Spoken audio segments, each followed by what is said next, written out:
प्यारी सत संगत जी, गुरु फतेह प्रवान करो। वाहिगुरु जी का खालसा, वाहिगुरु जी की फतेह। इलाही बोल आप जी ने श्रवण कीते सिंह साहिब दी मुबारक रसना तो बोल ਹਨ धन गुरु रामदास साहिब जी दे। कुछ संगतां ने साहिब दे चरनां विच एक अर्ज कीती, एक सवाल पुछिया। वो सवाल की सी, महाराज साडे ते रहमत करो, जदों गुरु कोल जाइए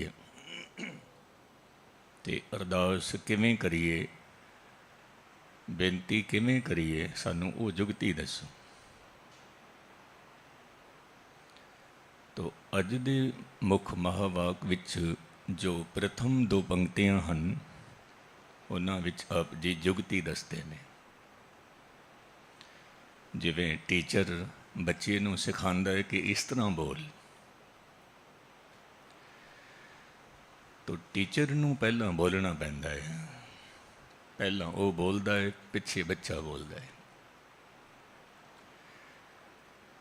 तो जदों वो बच्चा सीख जाता है, उदों फिर बच्चा खुद ही वो बोल बोलता है जो टीचर ने सिखाए, पर पहलां बोल टीचर दे मुख चों निकले।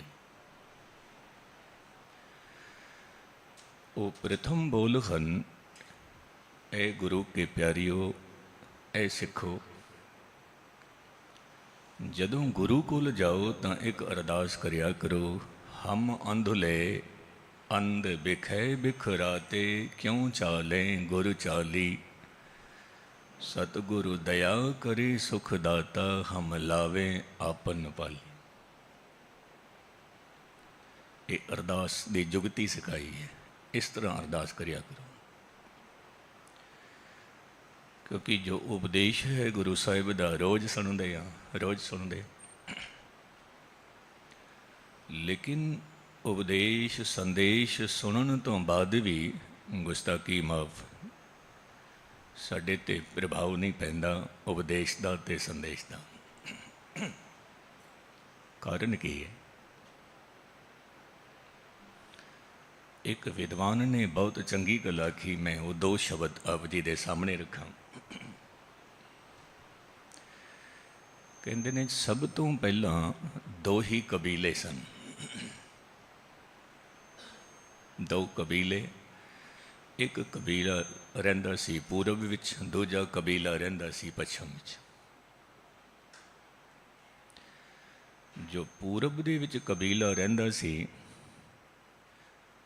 उस कबीले दा धर्म की सी? धर्म दा तां कोई नाम ही नहीं हुंदा, पर उस कबीले नूं कहंदे सी सनातन कबीला। सनातन कहंदे ने पुराना। और जो पश्चिम दा कबीला सी, उस कबीले नूं कहंदे सी यहूदी कबीला। क्योंकि यहूदी भी कोई धर्म नहीं है, एक कबीले दा नाम है। इलाके दा नाम समझ लवो, कबीले दा नाम। ये दो ही कबीले सन। जो सनातन कबीला है, ये जिस स्थान ते रहिंदे ने, उत्थे एक नदी वगदी है, जिस नदी का नाम सी इंदू नदी। नदी का नाम इंदू। उस नदी नूं जदों पश्चिम का कबीला आउंदा सी, ते उसनूं वो इंदू नहीं कहंदा सी, वो इसनूं हिंदू कहंदे सी, हिंदू नदी जां फिर सिंधु नदी। सिंधु नदी तो इंदू, इंदू तो इंडिया, हिंदू तो हिंदुस्तान। वो इलाका जिथे सिंधु नदी वगदी है, इंडू नदी वगदी है। पर एक कोई धर्म तो नहीं है, ये तो एक नदी के नाल संबंधित नाम है। मुक्तसर में अर्ज करा, ये मुख रूप विच दो कबीले सन, तो हर कबीले विचों फिर तीन तीन कबीले होर निकले। यहूदियों विचों ही पारसी निकले, उन्हों दे विचों ही ईसाई निकले, उन्हों दे विचों ही मुसलमान निकले, वख वख होंदे। जो सनातन धर्म है पूरब दा, इहदे विचों जैनी भी निकले, इहदे विच बौद्धि भी निकले, और गुस्ताखी माफ इहदे विचों सिख भी निकले ने। क्योंकि कई बार मनुख कह दिंदा है, मेरी अर्ज नूं थोड़ा बरीक बुद्धि नाल सुनना ते समझना। कहते ने असी जो सिख हाँ, या तो हिंदुओं के विचों निकले हाँ या मुसलमानों विचों निकले हाँ, किसी न किसी एक विचों तो निकले हाँ, ਜਾਂ पूरब तो निकले हाँ, ਜਾਂ पश्चिम तो निकले हाँ। कहते हैं ऐसा तो नहीं कि सीधे ही असी अरशों तो आ गए। कहने तो भाव कि पुरातन जो रीति रिवाज उन्हों का प्रभाव मनुख ते इतना गहरा पिया, इतना गहरा पिया कि अज तक भी असी उस प्रभाव नूं कबूलते पे, कबूलते पे। वो इस तरह कि धन गुरु ग्रंथ साहिब दे बोल असी रोज़ सुनते हैं आसा की वार दे विच। जे किधरे आप जी ने गौर नाल सुनी होवे आसा की वार तां, मैं गौर नाल इस करके कह रहा कि आप जी बड़े प्यार नाल आनंद नाल बैठे होंदे हो, आसा की वार जरूर सुनते, पर गौर नाल जे सुनिया होवे तो साडा समाजिक जीवन, साडा आर्थिक जीवन, साडा राजनीतिक जीवन, साडा धार्मिक जीवन एकदम ही शिखर ते पहुँच जाएगा। क्योंकि आसा की वार दे विच हर एक विषय नूं छुया है, हर एक विषय जो कि कुछ दिन पहला ही आसा की वार की व्याख्या की समाप्ति हुई। हर विषय नूं गुरु साहिब जी ने जगत के सामने रखिया है। जे वर्ण व्यवस्था की गल सी, गुरु साहिब जी ने वह भी सामने रखी। जे इस्त्री जाति का अपमान हो रहा सी, वह भी गुरु साहिब जी ने जगत के सामने रखा विषय। जे किधरे शराध चल रहे सी, गुरु साहिब जी ने वह विषय भी सामने रखा। रोज़ सुनते हाँ, फिर भी जेडे कहते हैं असी सिख हाँ, गुस्ताखी माफ शराध वह भी कराते हैं। जेडे कहते हैं असी सिख हाँ, वह भी मनते हैं।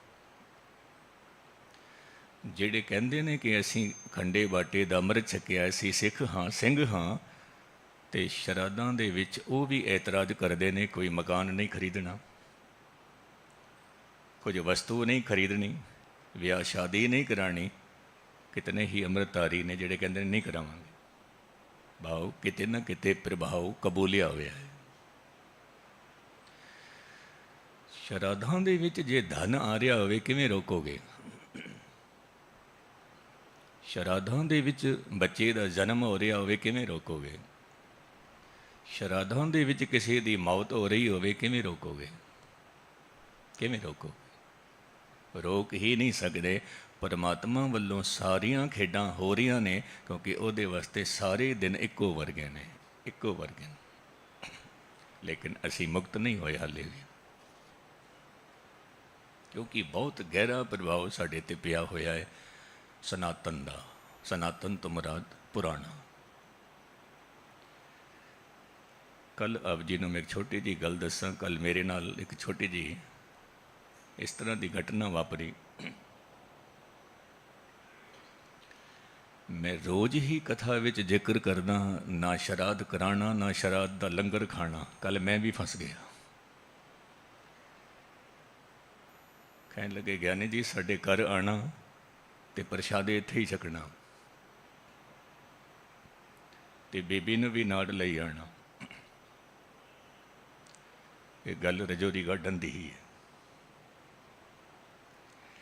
मैं चला गया तो जदों वो लंगर छकान लगे,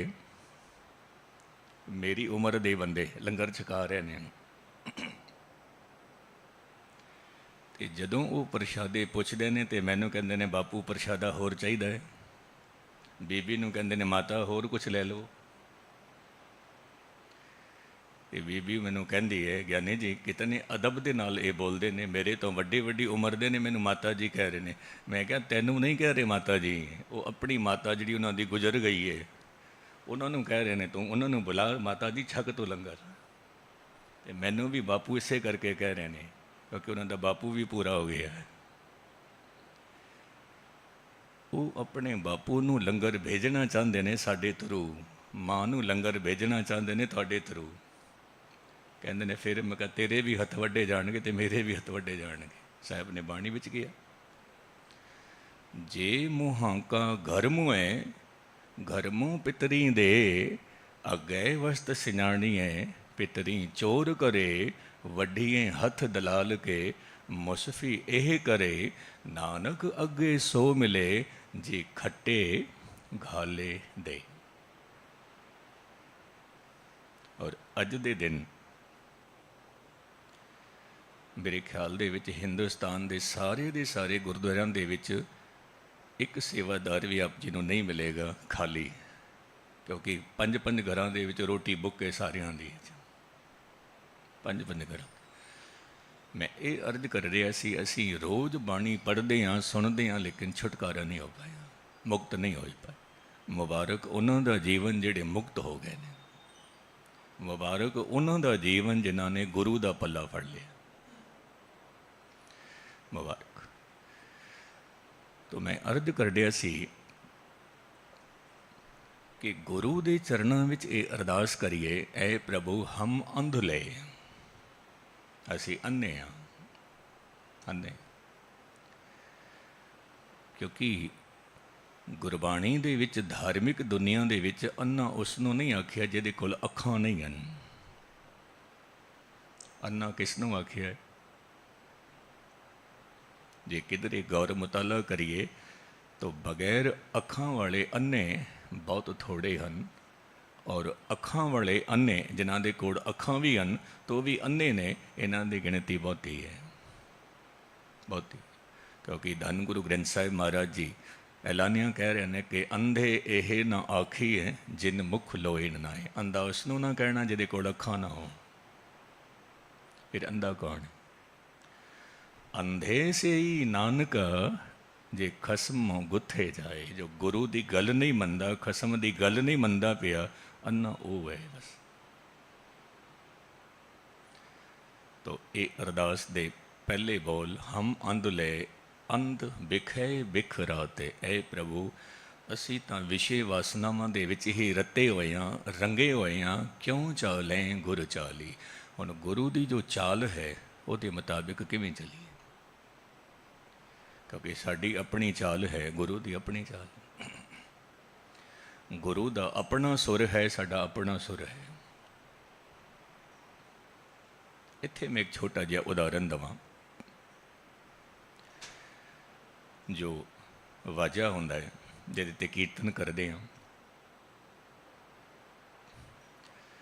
ਉਹਦੇ ਵਿੱਚ ਉਹੀ ਸੁਰ ਵੱਜਣੇ ਚਾਹੀਦੇ ਨੇ ਜੋ ਰਾਗੀ ਸਿੰਘ ਜਾਂ ਵਾਜੇ ਨੂੰ ਵਜਾਉਣ ਵਾਲਾ ਜੋ ਸੁਰ ਕੱਢ ਰਿਹਾ ਹੈ, ਬਸ ਉਹਨਾਂ ਦੀ ਆਵਾਜ਼ ਆਉਣੀ ਚਾਹੀਦੀ ਹੈ, ਬਾਕੀਆਂ ਦੀ ਨਹੀਂ।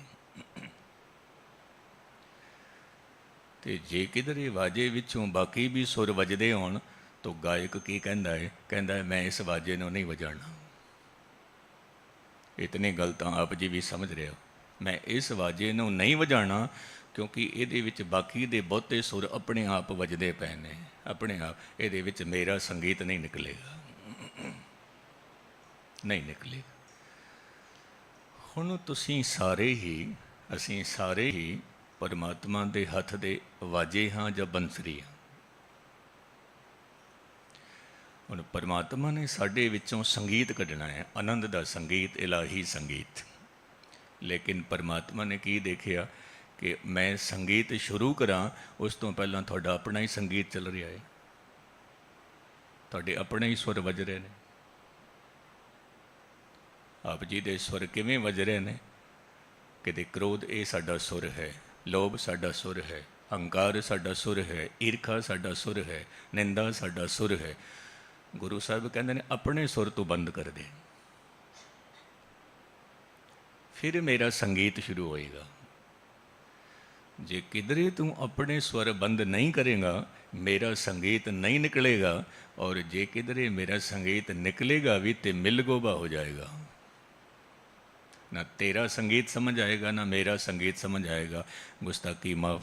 ਇਸੇ ਕਰਕੇ ਮੈਂ ਕਹਿੰਦਾ ਕਿ ਜਦੋਂ ਕੀਰਤਨ ਸੁਣਨਾ ਹੋਵੇ ਤਾਂ ਕੀਰਤਨ ਹੀ ਸੁਣਨਾ, ਕਥਾ ਸੁਣਨੀ ਹੋਵੇ ਕਥਾ ਹੀ ਸੁਣਨਾ। ਇਹ ਨਾ ਹੋਵੇ ਕਿ ਕਥਾ ਵੀ ਚੱਲ ਰਹੀ ਹੈ, ਤੁਸੀਂ ਪਾਠ ਵੀ ਕਰ ਰਹੇ ਹੋ ਵੱਖਰੇ ਬੈਠ ਕੇ। ਨਾ ਤੁਸੀਂ ਪਾਠ ਕਰ ਪਾਓਗੇ, ਨਾ ਤੁਸੀਂ ਕਥਾ ਸੁਣ ਪਾਓਗੇ, ਨਾ ਆਪ ਜੀ ਕੀਰਤਨ ਸੁਣ ਪਾਓਗੇ, ਨਾ ਆਪ ਜੀ ਪਾਠ ਕਰ ਪਾਓਗੇ। ਇਹ ਹਕੀਕਤ ਹੈ।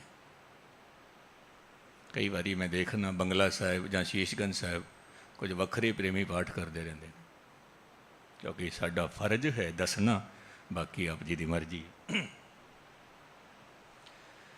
ਗੁਰੂ ਦਾ ਸੰਗੀਤ ਸਾਡੇ ਜੀਵਨ ਵਿੱਚੋਂ ਤਾਂ ਨਿਕਲੇਗਾ ਜਦੋਂ ਸਾਡਾ ਆਪਣਾ ਗੀਤ ਬੰਦ ਹੋਏਗਾ, ਆਪਣੀ ਸਾਡੀ ਰੂਹ ਰੂਹ ਬੰਦ ਹੋਏਗੀ।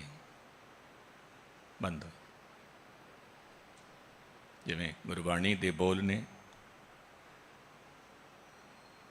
कि जो माया है नकटी है, नकटी का ठनगन बाडा डू। ये माया का जिहड़ा वाजा है ये डूं डूं करदा ही रहिंदा है, वजदा ही रहिंदा है, वजदा ही बंद ही नहीं होंदा।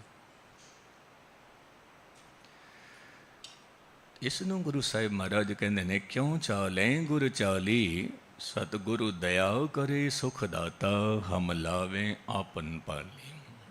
ऐ प्रभु मेरे ते दया कर, मेरे ते रहमत कर। इस पंक्ति को थोड़ा जिहा बरीक बुद्धि नाल समझना ते अमल भी करना है। पाठ करके दावा ना कर बैठना कि हुण तू मैनू मिल। सिमरन साधना करके कदे दावा ना कर बैठना हूँ तू मेरे ते रहमत कर। दान करके पुण्य करके कदे दावा ना कर बैठना कि मैं इतना पुण्य किया है, मैं इतना दान किया है, इतना दान किया। एक बारी एक संत पुरुष कथा सुना रहा सी। कहते ने एक मनुख जदों निरंकार दे दर ते पहुँचिया, कहते महाराज मैं तो बहुत दान किया है, मैनू तो मुक्ति मिलनी चाहिए है। तो परमात्मा कहता तू कितना दान किया है? करोड़ 2 करोड़ अरब खरब कितना दान किया है? ਇਹਦਾ ਸਾਰੇ ਦਾ ਸਾਰਾ ਦਾਨ ਇਹਦਾ ਵਾਪਿਸ ਕਰੋ, ਇਸ ਨੂੰ ਵਾਪਿਸ ਭੇਜੋ। ਤੀਰਥ ਤਪ ਦਇਆ ਦਤ ਦਾਨ ਜੇ ਕੋ ਪਾਵੇ ਤਿਲ ਕਾ ਮਾਨ। ਬਸ ਇਤਨਾ ਜੀ ਹੈ। ਕਹਿੰਦੇ ਨੇ ਫਿਰ ਤੂੰ ਦਾਵਾ ਨਾ ਕਰ ਬੈਠਣਾ ਇਹ ਦਾਨ ਮੈਂ ਕੀਤਾ ਹੈ। ਤੇ ਫਿਰ ਗੁਰੂ ਸਾਹਿਬ ਤੋਂ ਕਿਵੇਂ ਮੰਗੀਏ? ਕਹਿਣ ਲੱਗੇ ਤੂੰ ਇੱਕੋ ਹੀ ਅਰਦਾਸ ਕਰਿਆ ਕਰ, ਸਤਿਗੁਰੂ ਦਇਆ ਕਰੇ ਸੁਖ ਦਾਤਾ, ਐ ਸੁੱਖਾਂ ਦੇ ਸੁਆਮੀ ਮੇਰੇ ਤੇ ਦਇਆ ਕਰ। ਹੁਣ ਦਇਆ ਵੀ ਕਿਵੇਂ ਮੰਗੀ ਜਾਂਦੀ ਹੈ? ਗੁੱਸੇ ਨਾਲ ਨਹੀਂ ਮੰਗੀ ਜਾਂਦੀ ਕਿ ਮੇਰੇ ਤੇ ਕਿਰਪਾ ਕਰ। ਇਹ ਬਹੁਤ ਪੁਰਾਣੀ ਗੱਲ ਹੈ, ਹਰੀਨਗਰ ਦੀ ਗੱਲ ਹੈ। ਰਤਨ ਸਿੰਘ ਜੀ ਸਬਰਵਾਲ ਬੈਠੇ ਨੇ, ਆਪ ਜੀ ਨੂੰ ਵੀ ਖਬਰ ਹੈ ਇਸ ਗੱਲ ਦੀ। ਇੱਕ ਬੰਦਾ ਐਸਾ ਸੀ ਹਰ ਗੱਲ ਤੇ ਗਾਲ ਕੱਢਦਾ ਸੀ, ਹਰ ਗੱਲ ਤੇ। ਤੇ ਅਸੀਂ ਉਸ ਨੂੰ ਕਿਹਾ ਤੈਨੂੰ ਕੁਝ ਸ਼ਾਂਤੀ ਮਿਲੇ ਤੂੰ ਸੇਵਾ ਕਰਿਆ ਕਰ। ਕਹਿਣ ਲੱਗੇ ਦੱਸੋ ਮੈਂ ਕੀ ਸੇਵਾ ਕਰਾਂ? ਤੇ ਮੈਂ ਉਸ ਨੂੰ ਕਿਹਾ ਕਿ ਗੁਰੂ ਅਰਜਨ ਦੇਵ ਪਾਤਸ਼ਾਹ ਦਾ ਜੋ ਸ਼ਹਾਦਤ ਦਾ ਦਿਹਾੜਾ ਆ ਰਿਹਾ ਹੈ ਤੇ ਤੂੰ ਇੱਕੋ ਹੀ ਸੇਵਾ ਕਰਨੀ ਹੈ, ਬਸ ਛਬੀਲ ਤੇ ਖੜ ਜਾਣਾ, ਸੰਗਤਾਂ ਨੂੰ ਬੜੇ ਪਿਆਰ ਨਾਲ ਛਬੀਲ ਛਕਾਉਣਾ। ਕਹਿੰਦੇ ਨੇ ਠੀਕ ਹੈ। ਹੁਣ ਜਿਹੜਾ ਵੀ ਬੰਦਾ ਆਵੇ ਉਸ ਨੂੰ ਕਹੇ ਇਹ ਆਪ ਜੀ ਨੂੰ ਛਕਣਾ ਪਏਗਾ, ਛਬੀਲ ਸਰਬਤ ਪੀਣੀ ਪਏਗੀ। ਯਕੀਨ ਮੰਨਣਾ, ਇੱਕ ਬੰਦਾ ਕਹਿੰਦਾ ਮੈਂ ਨਹੀਂ ਪੀਆਂਗਾ। ਕਹਿੰਦਾ ਕਿਉਂ ਨਹੀਂ ਪੀਏਗਾ?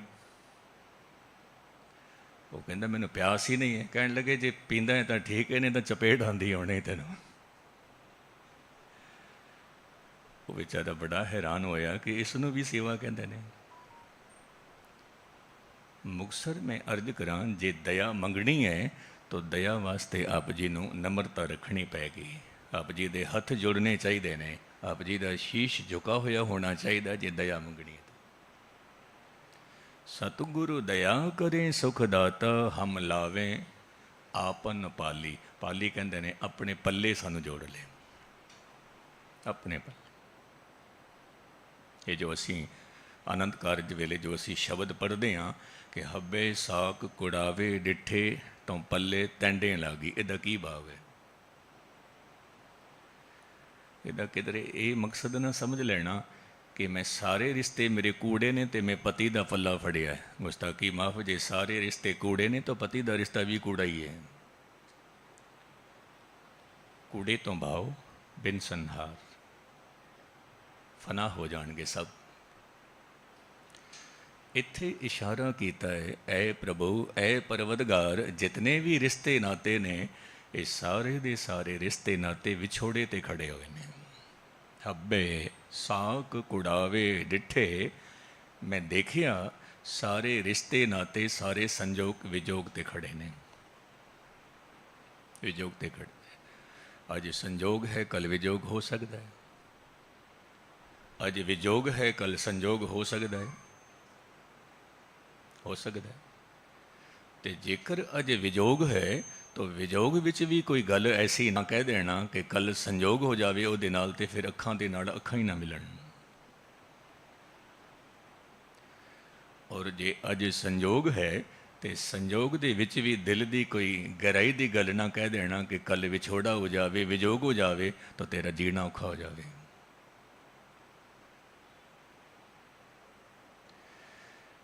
ਤੋ ਇਹ ਸਾਰੇ ਦੇ ਸਾਰੇ ਰਿਸ਼ਤੇ ਨਾਤੇ ਜਦੋਂ ਵਿਛੋੜੇ ਤੇ ਖੜੇ ਨੇ ਤਾਂ ਸਾਹਿਬ ਕਹਿੰਦੇ ਨੇ ਤੌਂ ਪੱਲੇ ਤੈਂਡੇ ਲਾਗੀ, ਪੱਲੇ ਤੈਂਡੇ। ਗੁਰੂ ਸਾਹਿਬ ਕਹਿੰਦੇ ਨੇ ਮੈਂ ਤੇਰਾ ਪੱਲਾ ਜੋ ਹੈ, ਮੈਂ ਤੈਨੂੰ ਪੱਲਾ ਨਹੀਂ ਫੜਾਵਾਂਗਾ। ਜੇ ਕਿਧਰੇ ਤੈਨੂੰ ਮੇਰਾ ਪੱਲਾ ਚਾਹੀਦਾ ਹੈ, ਕੰਮ ਕਰਨਾ ਪਏਗਾ। ਕਿਹੜਾ ਕੰਮ?